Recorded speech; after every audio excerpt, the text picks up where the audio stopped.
May nga po, Negros. Ini ang Digicast Negros 10. Ang nagapangunang napulog ka mga balita sa isla sa Negros ang amon ni Gadulong sa inyo. Updin niyo kami via Facebook, YouTube, kag sa KK Channel 11. Kag sumubatian niyo kami live sa FM station nga 91.1 FMR Bacolod. Kagaring top 10 nga mga balita sa Negros subong adlaw. Sa Talisay City, ginakaayo kadalan bangod na abab, hiwat na naman nga nag-usmod ang duta. Philippine ID System nagapaandam sa publiko batok sa mga nagapakuno-kuno nga empleyado nila pero nagapangawat. SMC nag-explore sa posibilidad nga magtukod sa 21 billion pesos nga feed bill kag poultry project sa Negros Occidental. 19 ka mga barangay apektado sa pag-inulan, evacuees, amat-amat na nga nagbinalik.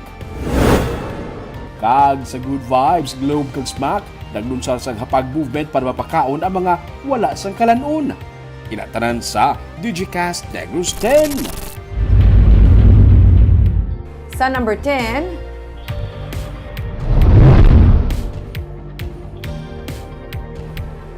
San Miguel Corporation ang naga-explore sa karon sa posible mabutangan nila sang 21 billion peso nga investment para sa nagkalain-lain nga mga proyekto nga nagalakip sang feed mill kag poultry projects. Kainas ang aga, nagbisita kay Negros Occidental Governor Eugenio Jose Lacson si 1st District Representative Gerardo Valmayor, kaupo ng pila ka mga tiglawas sang SMC. Suno kay Lacson, ginalantaw sang SMC ang pag-invest sa feed mill kag sila ang nagbisita para malantaw ang posibilidad. Wala pa man nagakasayuran nga iniyang sa Negros Occidental na mapatuman, pero sila ang paghahatagan sang probinsya sang nagakaigo nga datos nga ila kinahanglan. Resulta ini sang pagsugilano ni Valmayor kay Ramon Ang sang SMC, damlag pa suno kay Lacson. Sa kabilugan may 21 billion peso nga investment ang SMC nga kabahin sang ilang nga business plan kag luyag ni Lacson nga makumbinsi sila nga mag-invest sa probinsya. Aside from the feed mill, itong feed mill yata mga 2 billion to no? But there are other plans. No? We're only looking at 21 billion. Yeah. But yeah, SMC. No, but I'm not saying it's in Negros. But this is the whole project that's in line, or SMC is envisioning. Kasama na ito mga broilers. No, that's why. No, we don't know the year. No, but that is in line. That is part of their business plan. And of course, as a province, we have to convince them that our province is the right place for that.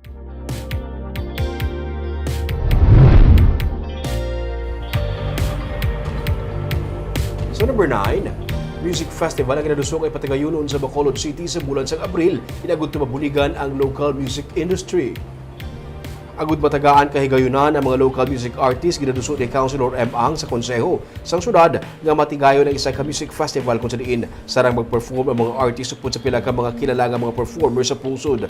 Kasubong sa Coachella Valley Music and Arts Festival kag iban pa nga mga bantog nga mga music fest tuyo sa pamuno sa Committee on History, Culture and Arts sang konseho nga mapabasko ang turismo kag ekonomiya sa syudad. Sa gitpatigayon nga public hearing upod man sa mga festival kag event organizers, ginuso nga matigayon ang Bacolod Music Festival sa Abril. 1 million pesos ang ginalauman nga pondo para sa mga kahiwatan. Yara na sa first reading ang mga resolusyon kag ginalauman nga ini ang matigayon antes pa man sa pagsaulog sa Inasal Festival sa bulan sang Mayo. So third day later on, maybe we'll have international participants.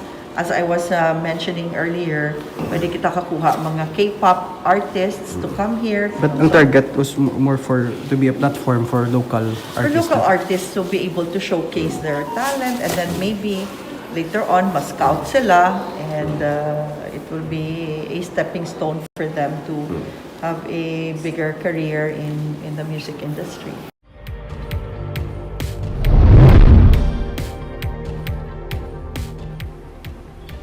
Sa number 8, Philippine ID System ang nagapaandam sa publiko batok sa nagapakunukuno nga empleyado nila para makapangawat. May report si Nico Delfin. Nakibot na lang ang netizen nga si Raymart Espinosa sang mangayo sang bulig ang minor de edad niya nga kaingod balay sa barangay Kabug nga nakuhaan sang cellphone sang lalaki nga nagpakuno-kuno madulong lang sang national ID. Sa video nga ginpost ni Espinosa sa social media, makita ang nalagyo nga lalaki nga naka-jacket kag naka-helmet sakay sa motorsiklo. Sunod sa iya, makaduwa na ini ka beses nga natabo sa sulod sang ila subdivision ang modus sang nagpakuno-kuno empleyado sang Philippine ID system. Suno kay Daisa Biauco, focal person sang PhilSys, nakabato na sila sang reklamo angot sa kasubong nga modus operandi bisan sa nagapatuman pa lang sang census ang ilang nga team. Paandam nila sa publiko, ilabi na ang wala pa makabaton sa ila national ID nga maid-id nga osisaon ang mga nagakadto sa ila balay kag pangitaan gid sang ID agod makalikaw sa anuman nga pagpamintaha. Angin nila sang ID ang naga-deliver sang PhilSys nga e-Phil ID o kun ang national ID nga ina pangitaan nila sang iya sang PSA nga ID. And then may mga makita personnels man kita nga naka-uniform man sila nga PSA. So hindi gid na sila magduda nga hindi na sila taga PSA. Kati mabalaan man mo ang ID nila nga iya sang PSA kag ang uniform nga PSA. Suno kay Biauco, mas sami ginausisa man sa mga nagapakuno-kuno empleyado ang mga naga-istar sa ginakadtuan nila nga puluyan. Ang mga importante nga mapaalinto ng katapos ng pamilya nga hindi gid magpasulod sang tawo nga hindi nila kakilala. Aside sa Bacolod, may ara kami sa Guaman. May ara kami sa South nga na baton nga issue about sa South and then sa North. So gapakilala sila nga taga PSA sila gali kay may kuwaon sila sa sulod balay. Pero hindi gani ang iban nga is sa una pa lang pakilala tapos balikan na nila pag sunod nga naglaw. Kasi syempre sa una pa lang sila gatanaw-tanaw na sila kung ano pwede nila makuha sa sunod balay. Sa records ng PhilSys, may masobra 2.3 million na ang nakaparehistro para sa national ID. Masobra naman sa 1.2 million ang nakabato na sang plastic ID card kag e-Phil o contemporary IDs. Ang PhilSys team nga among nagapamalay-balay para magdulong sa mga ID ang naga-coordinate man sa mga kabaranggayan agud mapasiguro nga malabot ang tag-iya sa mga IDs kag mapaiway ang mga modus sa mga kawatan. Nico Delfin para sa DGCast Negros. Sa number 7,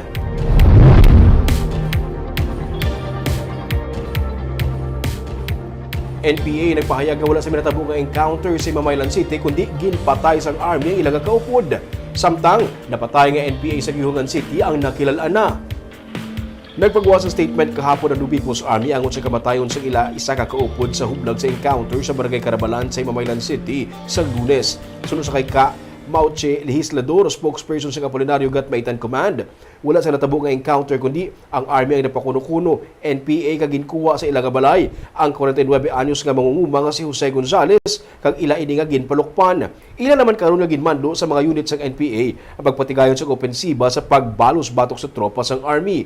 Nagapanindugan naman ang Philippine Army nga isa ka legitimate nga encounter ang natabo bangod ang report gikan mismo sa mga residente sa lugar. Samtang nakilala na ang isa ka katapos ang NPA nga napatay sa naglutad nga encounter sang Martes sa tunga sang 62nd Infantry Battalion kag sa rebelde nga grupo. Ang napatay amo si Orlando Fat o kun alias Banban. Sunod sa Army, si Fat ang isa ka political instructor sang Central Negros Front 1. Na-recover man sa enkwentro isa ka 45 caliber pistol, isa ka 40mm grenade launcher, mga bala kag magazine, lakip na ang mga pagkabutang kag dokumento.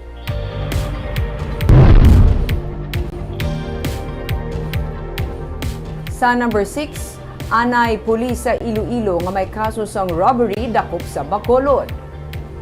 Dakop ang anay pulis matapos ginserbe sa iyang warrant of arrest sa kaso nga robbery sa iya ginatineran nga balay sa Zone 7 sa Barangay Handumanan sa Bacolod. Ang gindakop amo si Glenn Garbosa nga isa ka anay police officer 1 nga na-assign sa Iloilo. Suno kay Major Richard Fajarito, ang hepe sa Police Station 10, madugay na nila nga na-monitor si Garbosa nga nagapanago diri sa Bacolod kung sa diin naga-istar ang iya live-in partner. Kahapon tigay ginserbe ang warrant of arrest batok sa iya. Magluwas sa robbery siya ang may kaso man nga paglapas sa Republic Act 10591 suno kay Fajarito. Detained siya karon sa Police Station 10.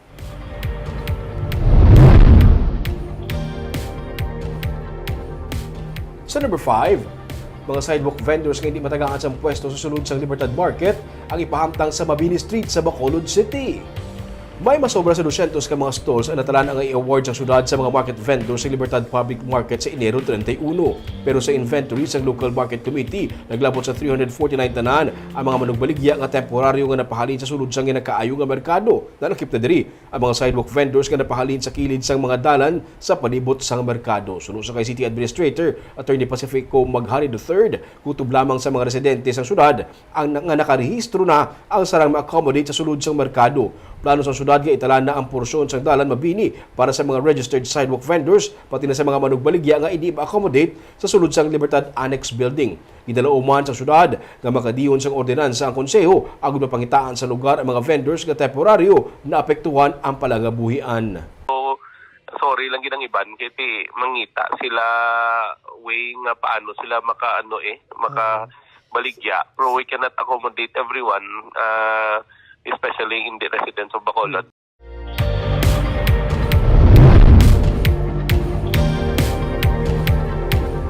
Sa number 4, good news ang pag-approve sang substitute bill para sa NIR pero mangin mabudlay ang pagtalakay sini sa Committee on Appropriations.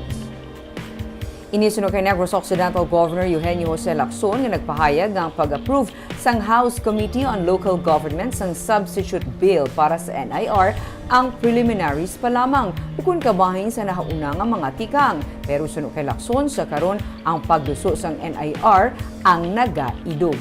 Padayon nga nagalaom si Lacson nga si Governor Roel Degamo sang Negros Oriental ang magakamyo sang iya nga panindugan kag magasuporta sang NIR. Natala na pa si Lacson magsugilanon sa iya. Sa interview sang media kay Representative Mercedes Alvarez sang Martes, iya ginsiling nga wala sila nakabaton sang position paper ni Degamo nga damlag pa nagpahayag nga hindi siya pabor sa NIR. Mas maayo kung tani sunod kay Alvarez kung ila nga nabato ng position paper sini sang tion sang committee hearings. Ang tatlo ka mga kongresista sa Negros Oriental ang nagasuporta sa NIR sunod kay Alvarez.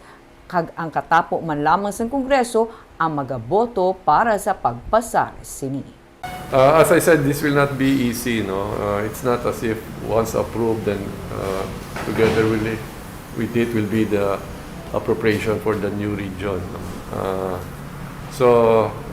But the thing is, it's moving towards the direction of creating one Negros Island region. But without the support of Degamo, okay lang na. We're still hoping that at the end of the day, si Governor Degamo will support the idea of an NIR.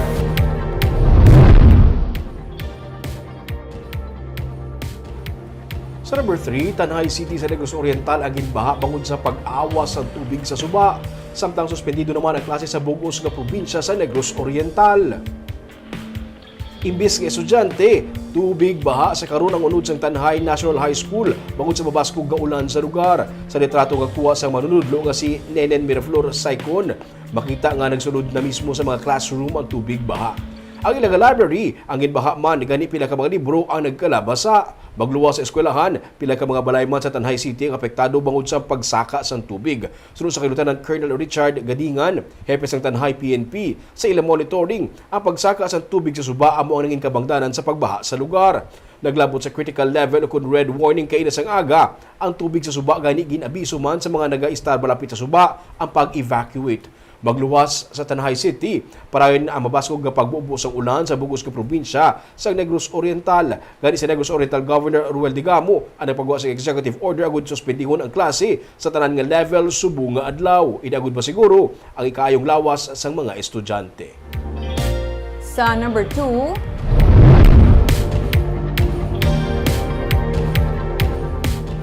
may 19 ka mga barangay sa 4 ka mga banwa kag syudad sa Negros Occidental ang apektado sang malain nga panahon.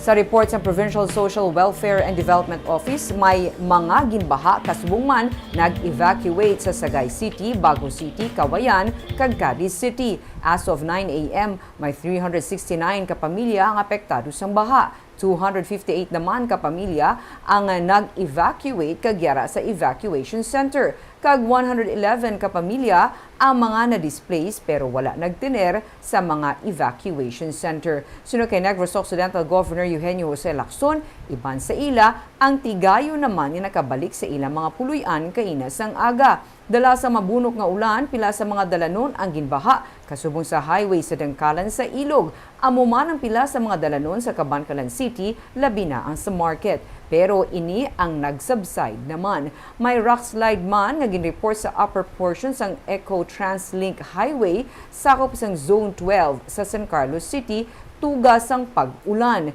Ginpatigayo na ang clearing operation sa lugar sunod kay Joe Alingasa, ang DRRMO sa San Carlos City. Ang syudad sang Bacolod ang nag-extend sang suspension of classes tub-tubwas nga adlaw. Nagpagwa naman sang executive order si Governor Eugenio Jose Lacson nga nagabando sang suspension sang classes sa bilog nga probinsya para buwas. Kag sa numero 1 sa mga balita, subong nga adlaw.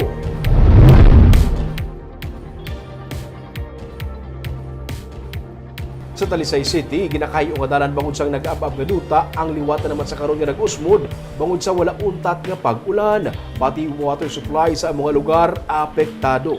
Yaring report. Nagagamay ang ginaubra nga dalan sa may sitio Tambara sa Barangay San Fernando sa Talisay City. Ini man ang karsada nga hindi malabyan sadto bangod sa pagkatipag sang duta. Ginpanubuan ang karsada para may malabyan lang ang mga salakyan pero bangod sa wala untat nga pag-ulan sa sunod sang 3 na kaadlaw, nag-amat-amat na naman liwat usmod ang duta. Nagapadayon sa gihapon ang construction diri sa may City of Tambara.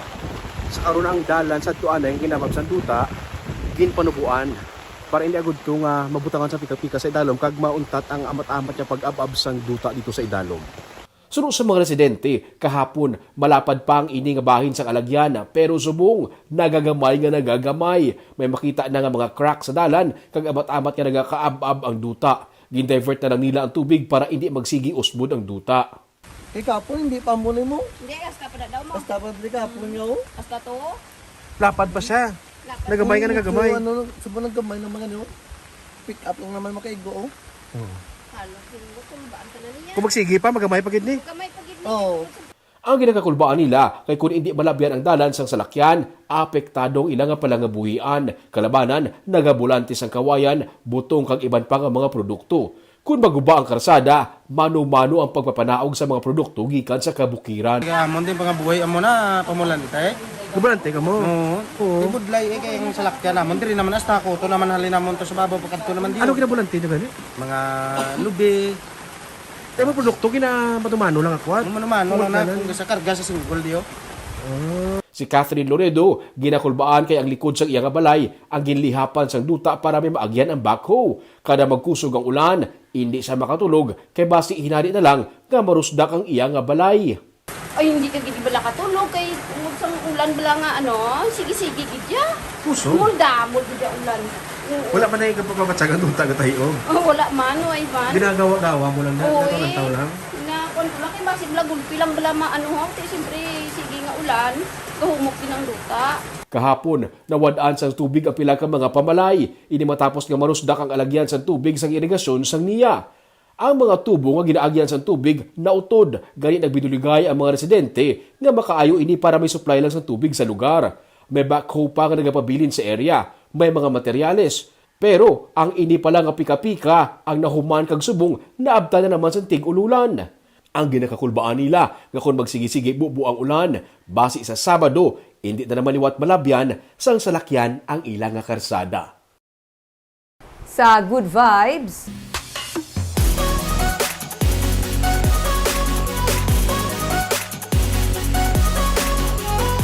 Globe kag SM Advantage Card ang naglunsar sang Hapag Movement para mapakaon na may kapin sa 15 milyones ka mga Pinoy nga wala sang kalanon. May report si Romeo Sobaldo. Sa isa ka social weather station o kon SWS survey, yara karon sa 15 billion ka mga Pinoy ang nag-eksperyensya sang involuntary hunger o kung nagakagutman initugas ang pandemic, inflation, kag pagsaka sa bilis sa mga balaklon. Gani ang Globe kaupo ng SMAC o kun SM Advantage Card ang naglunsar sang Hapag Movement. pinagi sa sininga programa, may aras ang feeding program kag livelihood support program para sa 100,000 ka mga Pinoy o kung tunga sa milyon ka mga persona. Pinagi sa teknolohiya, makadala sila sa bulig sa mga nagakinahanglan, pinagi sa pagpartner sa SM Advantage Card. We're not just providing or doing food distribution programs to the disadvantaged communities, but also it provides livelihood component, capacity building sessions for upskilling and micro-entrepreneurship, and the provision of seed capital, mga micro-lending activities to jumpstart livelihood. Bisa naga-shopping ka lang kag nagagamit sa imong smack, sarang ka makadonate sa Hapag Movement.